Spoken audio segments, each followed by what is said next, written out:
দেখো, একজন মানুষের যেমন জন্ম আছে তেমন মৃত্যুও আছে। প্রতিটা মানুষকে একদিন মৃত্যুর স্বাদ গ্রহণ করতে হবে। তুমি মৃত্যুকে বিশ্বাস করো তো?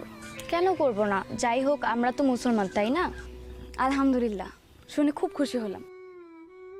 তবে একটা কথা কি, তোমাদের পরিবারে আসার পর থেকে পরিবারের প্রতিটা মানুষদের দেখছি, সবাই না সবকিছু জানে, সবকিছু বোঝে, কিন্তু কেউ মানে না, আমল করে না।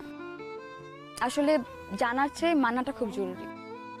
তুমি আস্তে আস্তে মানা শুরু করো, দেখবে ইসলামের সকল বিধিবিধান মানাটা অসম্ভব কিছু না।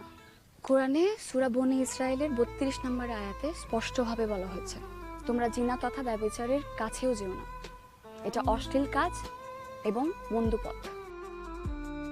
তোমাকে আরেকটা কথা বলি, রাসূল সাল্লাল্লাহু আলাইহি ওয়াসাল্লাম বলেছেন, সেই নারী সর্বশ্রেষ্ঠ নারী যে তার স্বামীর অনুগত্য করে এবং তার সন্তানদের সুন্দরভাবে লালন পালন করে। সরি ভাবি। তুমি আমার কথা কিছু মনে করো না।